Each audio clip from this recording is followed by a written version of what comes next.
Eh bien salut tout le monde, j'espère que vous allez bien. Aujourd'hui on se retrouve pour le Tech Actu et on va commencer tout de suite avec une news, on va dire, excellente. Nvidia va baisser le prix de ses cartes graphiques. Et oui, il y a pensé vraiment à la communauté gaming. Alors comment ils vont faire? C'est simple en fait. Nvidia va déménager son centre de logistique qui était basé à Hong Kong et il va le mettre directement à Taïwan. Et pourquoi? Tout simplement parce que les usines de TSMC, comme on le sait, sont basées à Taïwan. Donc, vu que c'est basé à Taïwan, le centre de logistique Nvidia basé à Taïwan, les coûts seront vraiment réduits. Et ils vont nous proposer des cartes graphiques, mais alors beaucoup moins chères que prévu. Et ça, c'est une très grosse news. Donc, partagez la vidéo, parce que là, c'est du lourd. Mais bien sûr que non les amis, je déconne.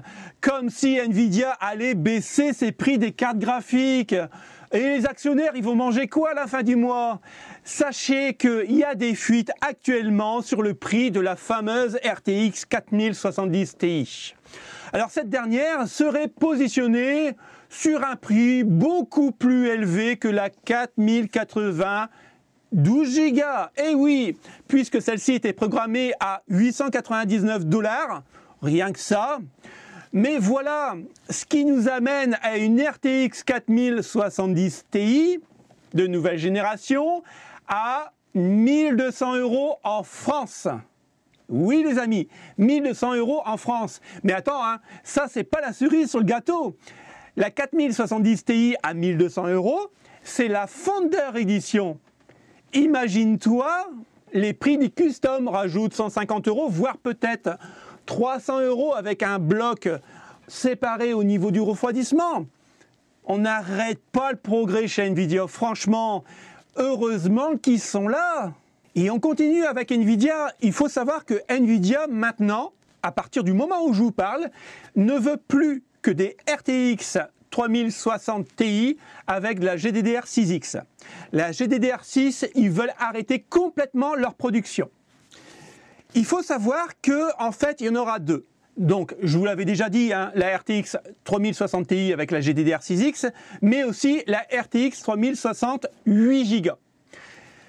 Il y a une chose qu'il faut vraiment savoir, c'est que généralement, quand il y a quelques modifications sur des cartes, généralement, ça n'arrive pas sur le marché européen, ça reste un peu pour le marché chinois, asiatique, et ça arrive vraiment au compte-gouttes sur le marché américain. Mais généralement, chez nous, dans nos contrées, on ne les voit pas.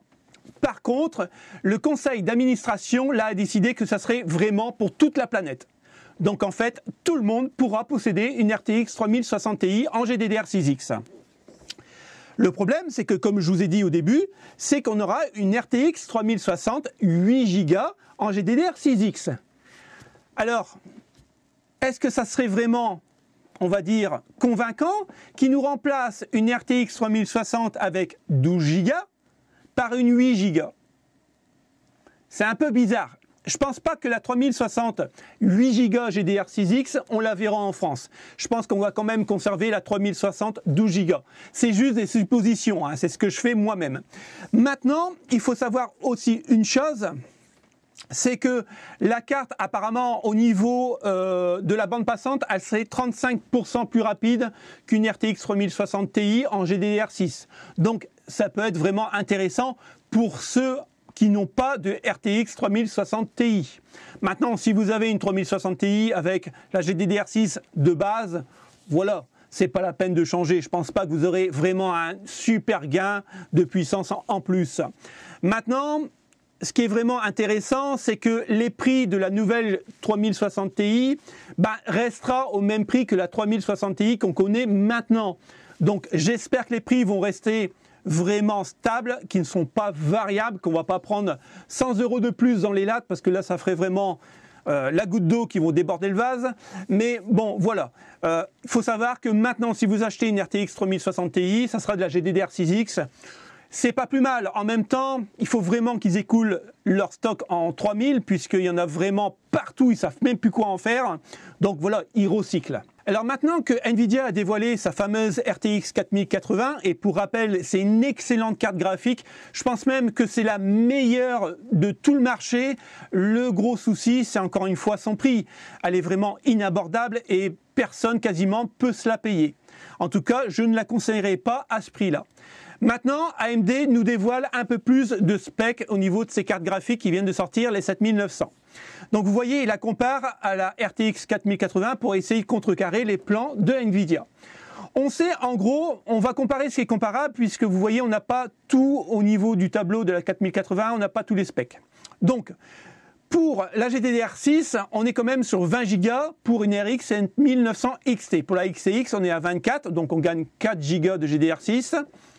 Pour la 4080, on est à 16 Go. Maintenant, pour le bus memory, on voit qu'on est à 320 bits pour une XT, la XTX 384 bits et 256 pour la 4080. On est vraiment en dessous de la 7900 XT. Au niveau de consommation, malgré qu'on a moins de GDDR6 et moins de bus passantes, on est quand même sur une consommation de 320 watts pour la RTX 4080. Pour la XT, elle, on est à 300 watts en ayant un léger gain de performance. Maintenant, il faudra vraiment comparer pour des tests indépendants. Je rappelle, là, c'est des tableaux spécialement prévus pour AMD et de chez AMD. Ici, on compare les prix. Encore une fois, la RX 7900 XT, on est à 900 $. 1000 $ pour la XTX, donc la plus haut de gamme. Et vous voyez, on est quand même à 200 $ de plus pour une RTX 4080. On revient ici sur un autre tableau, puisque AMD nous dévoile les specs complets. Donc, pour la XT, vous voyez, on est à 267 mm de long et 2,5 au niveau du slot. Donc en fait, ça, elle est beaucoup plus fine et moins large qu'une RTX 4080. La RTX 4080 en longueur, elle fait 304 mm et en slot, donc là il va falloir prévoir 3,0. Donc c'est quand même assez imposant. En même temps, ils avaient rajouté énormément de composants sur la RTX 4080, donc bon, c'est un peu logique. Au niveau des tableaux, je vous laisserai les regarder parce que là, on compare les 6950 XT avec les nouvelles cartes graphiques qui viennent de sortir. J'aurais voulu qu'ils comparent à la 4080. Malheureusement, ça n'a pas été fait. Par contre, ce qui est vraiment intéressant, c'est voilà quoi. La 6950 XT coûte 1099 $. Comme je vous dis, 1000 $ pour la 7900 XTX, donc la plus haute gamme. Et le truc qui fâche, c'est ici, chez Nvidia, encore une fois, la RTX 4090 à 1600 boules et 1200 pour une 4080. Et là, c'est vraiment le très gros problème de Nvidia. Et tant qu'ils ne corrigent pas ça, je ne pense pas qu'ils feront vraiment à jeu égal avec AMD. Il y a à peine 2 secondes, je vous disais que les RTX 4080 coûtaient vraiment trop cher. Malheureusement, AMD emboîte le pas avec les séries XT et XTX de nouvelle génération, puisque la XTX, on arrive à 1389 € et pour la XT, on arrive à 1249 €. Et là, c'est vraiment dommage. Ça coûte quand même assez cher. Même s'ils sont un peu moins chers qu'une très grosse RTX 4090, ça reste quand même très cher. Mais attention, alors je ne sais pas s'il faut se rassurer ou pas. Les prix affichés de 1389 € et 1249 €, c'est pour les cartes graphiques AMD, mais custom. Maintenant, pour, on va dire, les Founder Edition de chez AMD, ça devrait être un petit peu plus bas. Alors, est-ce qu'on va gagner 100, 150 €? Ça serait bien vu, mais pour l'instant, on ne le sait pas. Tout ce que je sais, c'est que pour les customs, ça va quand même coûter assez cher. Rappelez-vous les amis, la semaine dernière, je vous disais dans le Tech Actu que les processeurs nouvelle génération de chez AMD, donc les Ryzen 7000, chutaient au niveau des prix. Et tout simplement parce que c'était vraiment trop cher quand vous mettez bout à bout DDR5, la nouvelle plateforme, donc la nouvelle carte mère, plus le processeur, c'était un truc de 1000 € et on ne pouvait pas se le permettre. Eh bien, c'est encore le cas cette semaine. ça chute encore. Il faut savoir qu'aux États-Unis, le Ryzen 9 7950X, donc le fer de lance de AMD, a chuté à 549,99 $. Pour rappel, le prix de départ était de 700 $. Et je pense que les chutes ne vont pas s'arrêter là. Je pense que la semaine prochaine, ça va pas chuter encore une fois de 100 $, mais ça va encore baisser. Et je pense que, encore une fois, AMD s'est tiré une balle dans le pied en nous laissant pas choisir de continuer avec nos anciennes cartes mères et avec la DDR4. Les amis, clôturez votre jardin car le 3 janvier, il y aura un lâcher de Raptor avec les nouvelles cartes mères B760. Alors, Intel nous propose juste ce petit tableau de processeurs. Ça va du plus petit, du i3 13100T. On aura 4 cœurs, 8 threads. Vraiment le bas de gamme, donc il va turbiner à 2,5 GHz, ça sera vraiment pour la bureautique, voire un peu de multimédia. On aura une consommation de 35 watts, donc vraiment c'est assez cool. Et on aurait quand même un iGPU, donc pas besoin de carte graphique. On aurait le 13900KS, donc le summum. Là, il va turbiner à 6 GHz, voire peut-être un peu plus, avec un bon refroidissement. On aura quand même un iGPU, exactement le même que le 13100T, donc il ne faudra pas s'attendre à des grosses performances avec ce iGPU. Malheureusement, on n'a pas la consommation. Et à mon avis, ça va dépasser les 150 watts facilement. Le truc qui est vraiment pas mal non plus, c'est qu'on a le 13600K ou 600KF. Donc lui, il va turbiner à 5,1 GHz et pour le jeu vidéo, il va vraiment être excellent. Attention, il y a un point noir pour moi, la consommation atteint son pic à 125 watts. C'est-à-dire qu'il va consommer autant qu'un 13900KF, donc la fière de lance de chez Intel. Pour moi, c'est un point noir pour le 13600KF. Je vous conseillerais plutôt, et à mon avis, il va vraiment être excellent, eh bien, le voici, le 13400F. Un peu moins puissant que le 13600K, exactement. C'est quand même un 6 cœurs avec 4 petits cœurs basse consommation, donc 16 threads. On est sur une horloge de 4,6 GHz en boots, donc vraiment pas mal pour le jeu vidéo. Mais attention, on a une consommation de 65 watts. Et là, je pense que prix, performance, consommation, je pense que ça va être un des meilleurs de la 13e génération de chez Intel. Rappelez-vous, il y a 2 semaines, j'étais vraiment enchanté d'avoir une nouvelle marque sur le segment des cartes graphiques. Donc, on parlait de la MTT S80. En gros, cette marque l'a comparée à Nvidia et sa RTX 3060 12 Go, qui est vraiment excellente pour du 1080p avec un très bon taux de FPS. Malheureusement, les tests indépendants sont sortis et ben, c'est du bluff. C'est du bluff.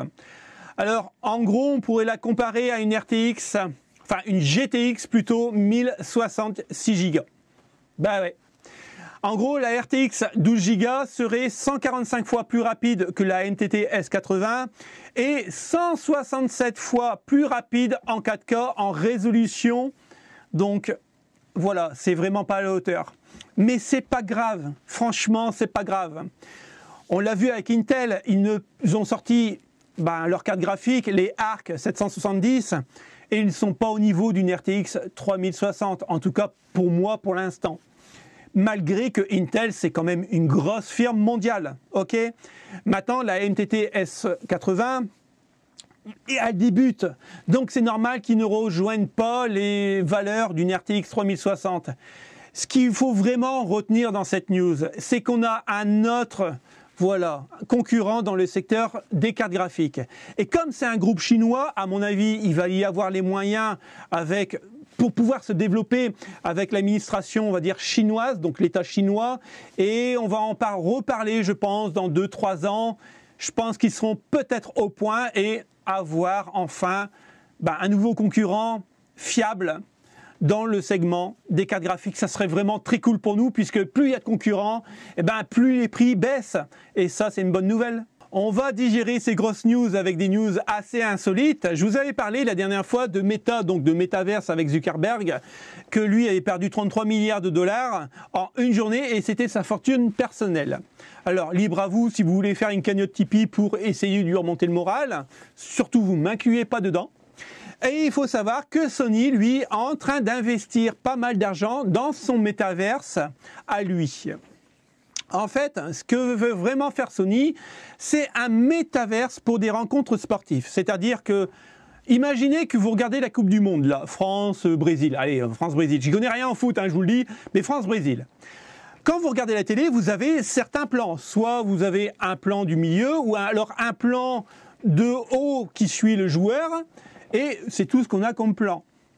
Imaginez-vous que dans le métaverse, on reprendra exactement le même match en direct, mais dans ce cas-là, au lieu de regarder le joueur en fait de hauteur, comme ça pour le suivre, vous pouvez le regarder directement en face de lui, ou alors directement derrière son épaule, et vous pouvez vraiment suivre l'action, ses dribbles, ses buts, et pourquoi pas voir le goal en train de s'élancer pour attraper le ballon. En fait, Sony veut vraiment développer ça. Alors, je ne pense pas qu'on verra vraiment, la texture des joueurs. Je pense que ça sera des avatars. Après, j'en sais pas plus. Pour l'instant, cette technologie n'est pas vraiment dévoilée. Ça va vraiment concerner, en fait, deux licences. La NFL pour le football américain. Moi, personnellement, j'aime beaucoup. Et bien sûr, pour la NHL. Donc, tout ce qui est hockey sur glace, que je suis pas mal. Et d'ailleurs, je soutiens le Canada. Pour l'instant, le football n'est pas encore, on va dire, en phase de développement. Mais sachez qu'ils ont quand même demandé à certains groupes... Alors, comme je vous dis, je ne suis pas très fan de football, donc je ne connais pas grand-chose. Je pense qu'il y a Manchester United qui a donné les droits de retransmission de ces matchs. Là, j'en suis sûr. Je sais qu'il y a un autre club de foot assez réputé en Angleterre, mais je ne pourrais pas vous dire. Je sais qu'il a donné aussi ses droits, mais je ne me rappelle plus. Mais en fait, voilà. Je pense qu'il y aura, pour le football, il y aura ces deux clubs anglais qui vont pouvoir être retranscrits dans le métaverse de Sony. Est-ce que c'est bien? Est-ce que c'est pas bien? Peut-être au niveau sportif. Au niveau des actions, ça sera vraiment bien de voir ça en temps réel et surtout à côté de son épaule, ou alors voir ce que va voir le joueur en même temps quand il dribble. Je pense que ça peut être pas mal. Après, je pense qu'il ne faut pas avoir trop le mal de mer, parce que je pense qu'il y en a certains d'entre nous vont vraiment gerber à la fin du match. Ah les amis, croyez-vous au cyborg? Rappelez-vous, il y a quelques années, dans les années 90, Van Damme, Jean-Claude Van Damme, avait sorti le film Cyborg. Alors bien sûr, c'était une série B et le scénario tenait vraiment dans un mouchoir de poche. Mais voilà, c'était un film sans prétention, ça s'est regardé et surtout, il n'y avait pas de pub. Alors, moi, la question que je me pose et que je vous pose, croyez-vous au cyborg aujourd'hui existant sur notre planète? Non. C'est là que vous avez tout faux. Parce qu'en fait, il y en existe 47 qui vivent actuellement sur notre planète et ce n'est pas des extraterrestres. Cet homme a 35 implants sous-cutanés dans le corps. C'est pas beau la technologie? Alors, qu'est-ce qu'on peut faire avec 35 implants? En fait, on peut déverrouiller sa voiture avec son avant-bras. On peut ouvrir son ordinateur ou alors son smartphone, son bureau et entrer chez nous, lancer une vidéo YouTube en scannant directement avec son avant-bras. Vous pourrez payer votre café aussi en passant votre avant-bras sur le TPE. C'est vraiment pas beau la technologie? Est-ce que ça vous dirait d'avoir un implant spécial PC et console dans l'avant-bras? Ça serait vraiment génial. Là, vous pourrez même plus rater une vidéo de la chaîne PC et console. On n'arrête pas le progrès. Alors, pour avoir cet implant, il va vous falloir ce kit, une grosse aiguille puisque l'implant fait quand même 1 mm de diamètre, donc c'est quand même pas rien, hein. Moi qui est allergique aux piqûres, je pense pas que la nouvelle technologie sera pour moi. Et puis ben voilà, il va falloir se l'enfoncer et l'injecter. En gros, c'est aussi gros qu'une puce d'identification pour les chiens et les chats. Voilà, si ça peut vous donner une idée. Mais oui, les amis, ça existe, des hommes bioniques avec 35 implants. Alors, il faut savoir que c'est beaucoup dans les pays nordiques, Suède, tous les trucs comme ça, que ça se passe. Et apparemment, les gens sont plutôt contents et cet homme-là qui a 35 implants voudrait en faire beaucoup plus et il est fier d'être le précurseur dans cette nouvelle technologie. Donc maintenant, c'est à vous de choisir si vous en voulez ou pas. Merci d'avoir regardé cette vidéo jusqu'au bout. On se retrouve très bientôt pour une nouvelle vidéo. N'oubliez pas, le pouce bleu, c'est la récompense et abonnez-vous. Salut les potes, ciao ciao!